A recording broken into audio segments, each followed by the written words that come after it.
Bonjour Bassam Tan. Bonjour Frédéric Saillot d'Eurasie Express. Alors, aujourd'hui, 1er décembre, cela fait plus de 8 jours que l'armée syrienne a entamé une offensive décisive à Alep Est. La situation évolue de jour en jour, de nombreux quartiers ont été libérés. Alors, rappelons que ceux qui sont présentés comme des rebelles par la presse occidentale et qui en réalité sont des terroristes pour la plupart affiliés à Al-Nosra, c'est-à-dire à Al-Qaïda, tiennent les quartiers est d'Alep entre la citadelle qui se trouve au centre de la ville, si j'ai bien lu la carte que j'ai eue sous les yeux, et d'une part, et d'autre part l'aéroport international, qui sont deux positions stratégiques, la forteresse et l'aéroport international, qui ont été repris par l'armée syrienne. Donc, où en sommes-nous des combats? Les terroristes occupent encore les quartiers qui se trouvent dans le quart sud-est de la ville. Exact, exact. Alors vous voyez, l'attaque de l'armée syrienne et sa stratégie ont été très efficaces parce que vous avez parlé de l'aéroport, c'est en fait la limite extrême sud des quartiers est de la ville. Tandis qu'au nord, on a la station d'épuration d'eau, Sulayman al-Halabi, et c'est là où justement les islamistes privaient tout Alep ouest pendant ces 4 ans d'occupation de la station d'épuration et d'autres centrales électriques, d'électricité et d'eau tout simplement. Donc la tactique consistait à couper cet Alep est en deux et commencer par le nord. Pourquoi le nord? Parce que c'est par là qu'il y avait des infiltrations de djihadistes venus de Turquie et toute l'aide de l'Occident passait par le nord. Alors, l'armée syrienne s'est avancée sur deux grands axes, l'un carrément au milieu des quartiers est et l'autre au nord. Alors, ça fait quand même 150 jours que l'opération de la libération d'Alep a commencé. Alors, évidemment, les quartiers nord-est sont tombés et ont été libérés. Alors d'abord, il faut voir qu'avant d'attaquer, il y a eu plusieurs appels par les avions qui ont lancé des petits bouts de papier avec des consignes pour sortir. Ils ont même défini 8 couloirs, corridors sécurisés pour les civils, d'autres pour les militaires. Ils ont même promis une amnistie, un pardon présidentiel pour les militaires. Tout cela dans le but de ne pas, provoquer beaucoup de Victimes. malheurs aux civils, des victimes, exactement, pour sauvegarder la vie des civils. Mais ça n'a pas été euh, suivi. Il y a eu au début, quelques familles qui ont pu fuir la nuit. D'ailleurs là, il faut dire chapeau bas aux correspondants russes qui, durant tout ce temps, on a eu d'excellents reportages de terrain, alors qu'en Occident, ici, on nous répète la même chose, mais on reviendra. Et pourquoi la Donc, population ne pouvait-elle pas fuir par les corridors? alors, les corridors étaient contrôlés par des snipers djihadistes, ou parfois on a posé des mines pour empêcher que les gens ne les prennent pour sortir. Euh, donc, bel et bien, les djihadistes se sont servis des civils comme boucliers humains. C'est clair. Alors, évidemment, il y a eu des bombardements d'artillerie, de tanks, des bombardements par des hélicos, par des avions de combat, chasseurs bombardiers, pendant quelques jours, mais ils ont visé des centres d'islamistes. Alors, on dit oui, mais telle école a été bombardée. Surtout des hôpitaux, oui, on fait état Oui, de bombardements systématiques d'hôpitaux. alors, encore une fois, dès le début, il y a 4 ans, moi j'avais dit que certaines écoles, dont Carmel Miassar, qui est en train de tomber aujourd'hui, et qui est à la limite entre les quartiers nord-est et les quartiers sud-est, abritait des stocks d'armes, de missiles, et qui étaient tirés vers Alep-Ouest, vers les quartiers chrétiens et les quartiers de musulmans modérés qui sont restés fidèles au gouvernement de Damas. Donc, maintenant, la situation est la suivante, c'est que il reste les quartiers sud-est. Là, ils sont vraiment assiégés. Alors, il ne faut pas oublier qu'il y a eu 2 sièges de ces quartiers. D'abord, les forces gouvernementales ont assiégé, et puis un certain Saoudien chef qui s'appelle El Mohaïseni, avec sa tribu, beaucoup de gens d'Arabie saoudite, étaient là et ont voulu casser le premier siège. Et ils sont tombés dans un autre piège. Parce que la tactique russo-syrienne, c'est de laisser entrer les djihadistes, laisser une ouverture assez large. Les autres ont cru qu'ils allaient libérer les assiégés.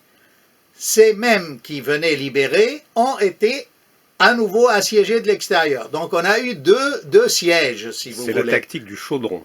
Voilà. Et il ne faut pas oublier que pour répondre à ça, ils se sont dit, au lieu d'attaquer Alep-Est, je parle du point de vue des djihadistes, attaquant par le sud-ouest. Et on a annoncé l'épopée d'Alep. Malhamat Halab al-Kubra, la grande épopée d'Alep. Et ça, c'était pendant une trêve. Oui, pendant une trêve. Vous faites bien de me rappeler que chaque fois qu'il y avait des trêves, ces trêves n'ont servi qu'à réarmer, réapprovisionner les assiégés, à se repositionner, profitant de la trêve, pour avoir des immeubles clés pour contrôler les corridors humanitaires. Voyez-vous? Donc, c'est la même technique du chaudron au sud-ouest. Il y avait près de 12 000 combattants.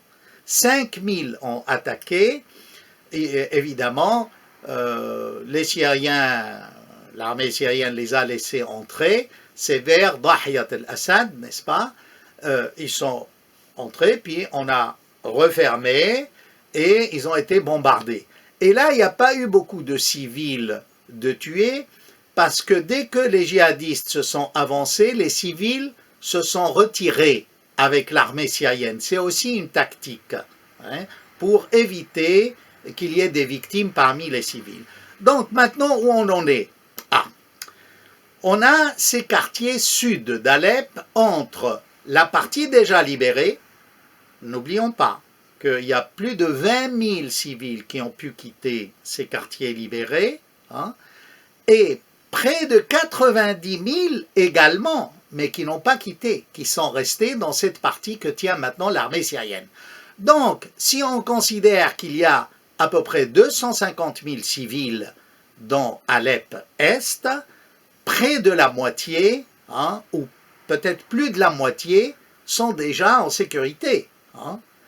Alors, maintenant, donc, ces quartiers sud, c'est en fait, c'était le vignoble d'Alep. Vous avez le vignoble de Tahan, comme mon nom.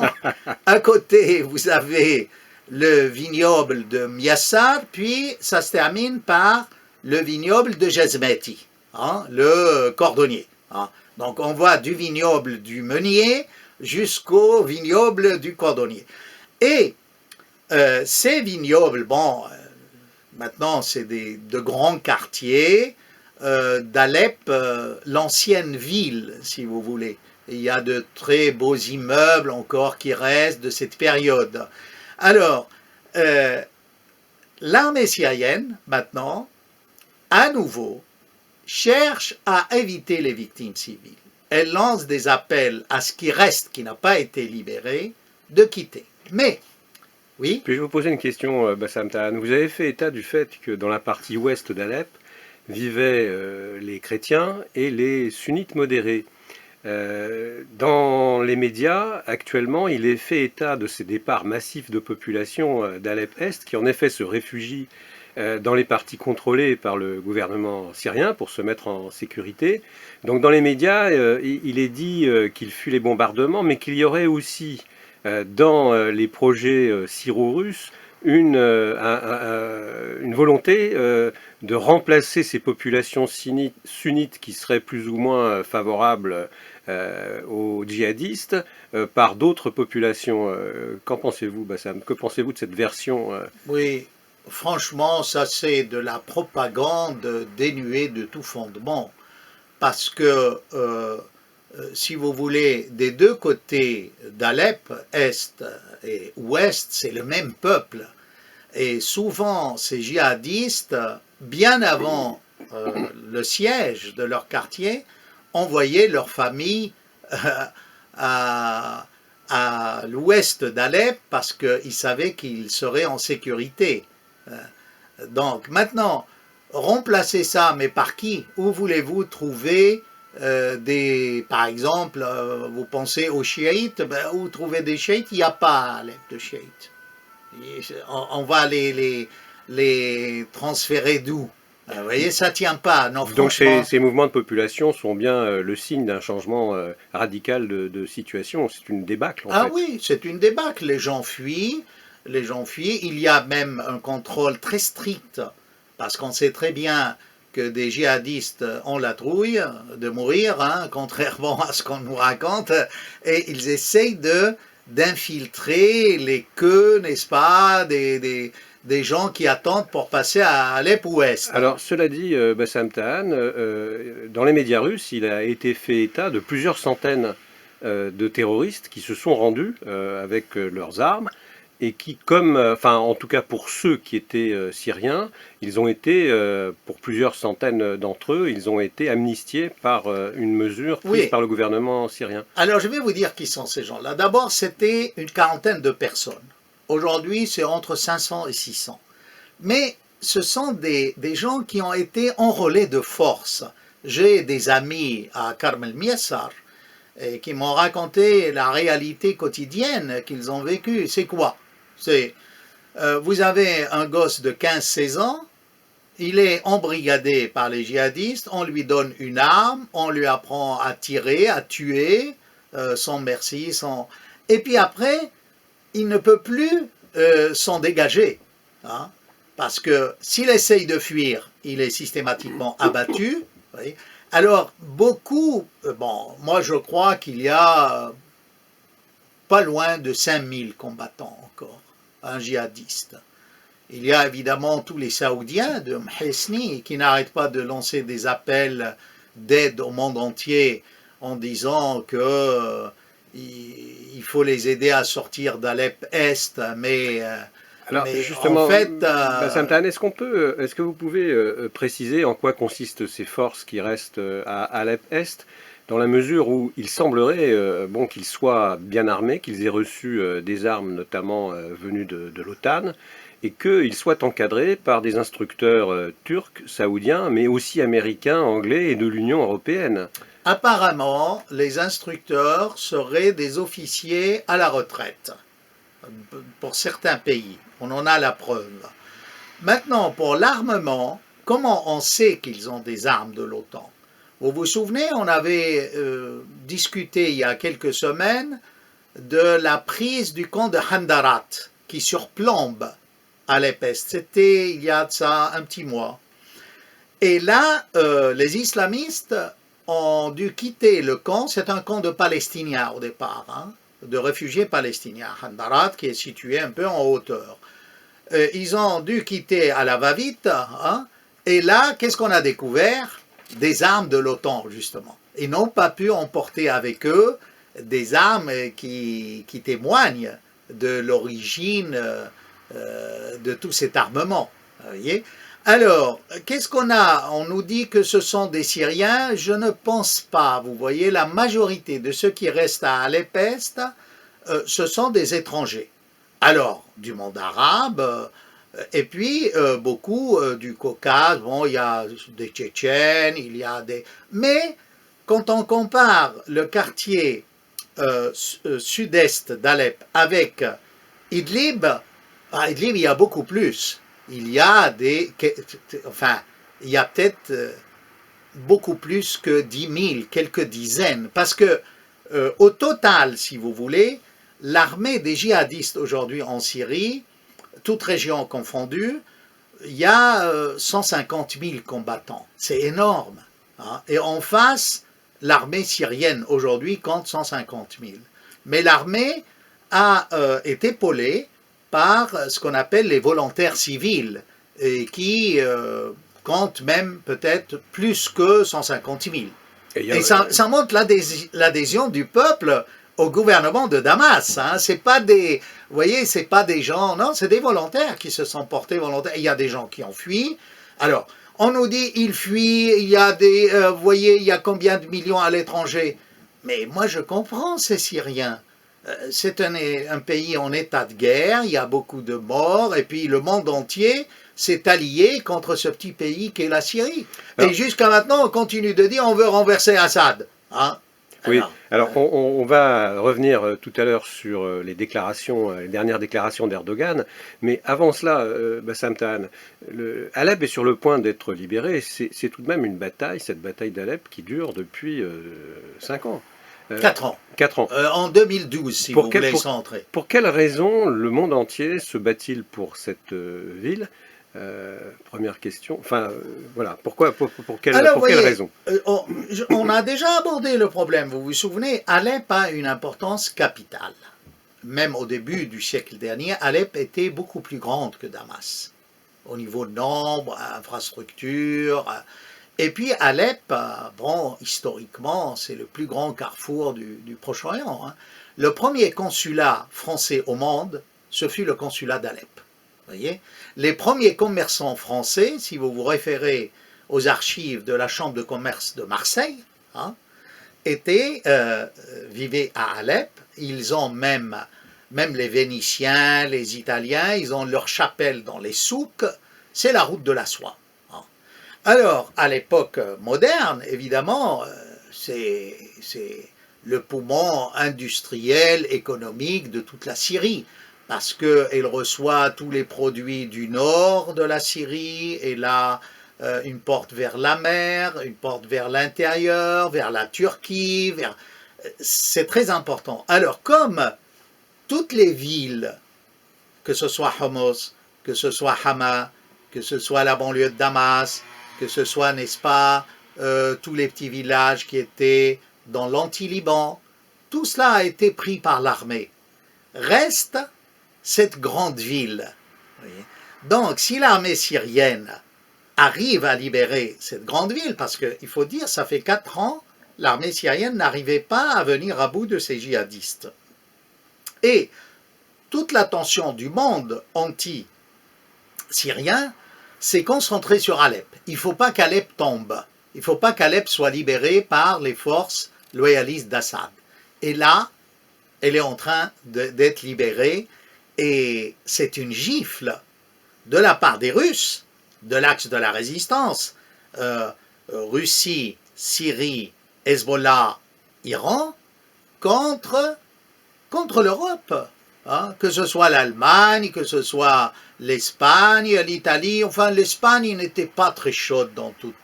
C'est surtout les Français, ce sont les Français qui ont voulu occuper les premiers postes dans cette guerre de Syrie, et maintenant qu'ils perdent, c'est honteux pour le gouvernement socialiste. Et j'espère qu'un jour, les responsables de ces crimes en Syrie seront poursuivis par les justiciers syriens. De plus en plus, il y a des mouvements de justiciers syriens qui réclament, en bonne et due forme, la Cour de peine internationale, hein, pour la Cour pénale internationale. Les acteurs. Oui, la Cour pénale. J'ai une dernière question donc, au sujet d'Alep, de ce qui est présenté comme le crime commis par l'armée syrienne et la Russie contre la population d'Alep. Quel était le régime imposé par les terroristes dans la partie est d'Alep et qu'ils continuent à imposer dans les quartiers dans lesquels ils sont encore? Alors, vous voyez, soyons un peu matérialistes. la chose essentielle chez ces djihadistes était de gagner de l'argent. Pourquoi Alep? Parce que même tactiquement, maintenant, les grands chefs des djihadistes disent « mais on n'aurait jamais dû nous attaquer à Alep, il fallait s'attaquer à la côte, c'est-à-dire la région de Bachar el-Assad. » Voyez? Tandis que là, en s'attaquant à Alep, on a détourné un peu toute la bataille de Syrie. Mais pourquoi ils étaient alléchés par Alep? Mais parce que c'est une ville très riche. Et il y avait des milliards dans les hangars, si vous voulez, les usines d'Alep, les souks d'Alep. On voyait même ici sur les marchés de banlieue des marchandises volées d'Alep. Vous avez Made in SAR, Syrian Arab Republic. Vous voyez, c'est clair qu'ils se sont mis plein les poches. Maintenant, pourquoi ils tenaient à cet Alep Est? C'est que ils exportaient vers Alep Ouest pendant le siège leurs marchandises à prix fort. Et ils se sont enrichis d'une manière incroyable. Les grosses usines ne sont plus en Syrie, elles ont été démontées, comme on l'a souvent dit, et montées à Entebbe, de l'autre côté de la frontière. Alors, il y avait, pour rappeler, 1 million d'ouvriers de textile à Alep. Le monde entier, vous savez, par exemple, pour le championnat du monde où la France avait gagné, tous les t-shirts du championnat ont été fabriqués à Alep et distribués dans le monde entier, pour vous dire, parce qu'il y avait des ouvriers spécialisés hors pair, c'est la tradition millénaire du textile qui peut concurrencer, rivaliser avec les artisans de textiles d'Alep ou d'autres, vous voyez. Maintenant, c'est des milliards de perdus. Donc ce n'est pas que la pureté religieuse qui motivait ces terroristes, mais c'est la propagande. Quel est le régime politique qu'ils ont imposé dans leur gestion des quartiers? Alors au niveau, si vous voulez, gestion de la société, c'est là d'ailleurs où la France aussi a commis des bêtises, des erreurs énormes. On disait c'est la partie libérée. On a insufflé de l'argent, on est dans qui? On est dans les djihadistes. C'était quoi cette partie libérée? Ça partait de Azaz, 45 km au nord d'Alep, jusqu'à Alep, où la France envoyait. Et il y a des intelléos français, soi-disant, qui ont quitté Alep les derniers, qui ont vu comment était exploité cet argent. Mais cet argent, il servait à quoi? Aux tribunaux d'inquisition. Il faut voir, maintenant qu'on a les papiers qu'on retrouve dans les postes de ces quartiers libérés par l'armée syrienne, comment ils étaient administrés. Mais c'est honteux. On prenait par exemple des marchands d'alcool, on les flagellait sur la place publique pour les pendre ou les tuer. Tout le monde connaît maintenant l'histoire de ce jeune Palestinien de 12 ans, parce que son père était du côté Assad, on l'a mutilé avant de le décapiter, et on a posté les vidéos de cette mutilation et cette décapitation dans le monde entier. Non. Et puis, les gens étaient prisonniers. Moi, j'avais, comme je vous ai dit, un poète ami d'enfance qui était à Karm el-Miassar. J'avais avec lui des contacts téléphoniques pendant tout cela. Il me disait, mais on ne peut rien faire.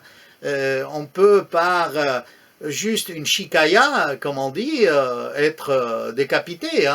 Donc, c'est la France et l'Occident et les États-Unis, maintenant que tout le monde sait qu'ils ont été derrière Daesh, avec Obama, Clinton, ça apparaît au grand jour. J'en rappelle que moi je l'ai dit dès le début de cette crise. Et je renvoie les gens à mes interventions d'il y a 5 ans. Mais ce qui est pire, vous voyez, c'est que ce n'était pas simplement contre les grandes formations, c'est-à-dire Daesh al-Nusra, mais il y a des centaines de groupes islamistes, de seigneurs de guerre, qui ont appliqué l'islam à leur guise, vous voyez, qui disaient par exemple qu'il fallait que la femme soit violée 10 fois par 10 djihadistes différents, et à ce moment-là, elle va au paradis et elle devient musulmane. Mais je sais pas, oui. Vous voyez, vous lisez, il y a une littérature à vous faire dresser les cheveux sur la tête qui n'a rien à voir avec ni l'islam orthodoxe, ni l'islam chiite. C'est là où on voit que vraiment le gouvernement français et les gouvernements occidentaux ont été des alliés objectifs de ces djihadistes, et un jour, la vérité va éclater et on verra la responsabilité de nos gouvernements, peut-être d'une manière directe ou indirecte, dans les attentats que nous avons vécus ici, en Espagne, en Hollande et en Belgique, en Allemagne. Dans quel sens? Vous savez, de plus en plus, il n'y a plus de secret. Hein, parce que quand une place tombe, il reste toujours des papiers, des documents, des ordinateurs. Et là, on voit les liens.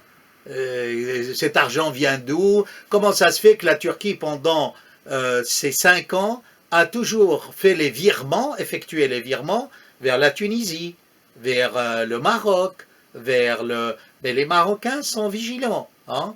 Mais la Tunisie, ce n'était pas le cas, puisque c'était un gouvernement islamiste, un Nahda qui gouvernait. Vous voyez? Et la première conférence des Amis de la Syrie, si mes souvenirs sont bons, s'est tenue à Tunis, avec Merzouki, qui était pour le printemps arabe et qui voulait absolument nous faire gober cet islamisme comme une révolution.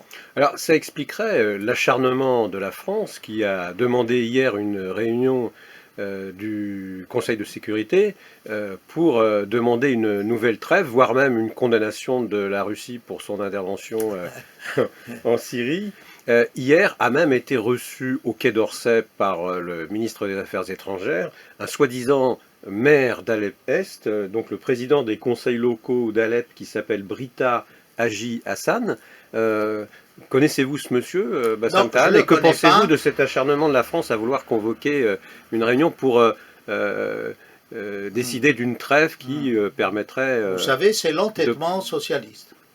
C'est l'entêtement socialiste, on est infaillible, on ne s'est pas trompé dès le début, ce ne sont pas des islamistes, on a mené la bonne politique, ça blanchit Fabius, Hérault, Le Drian, le président de la République, mais...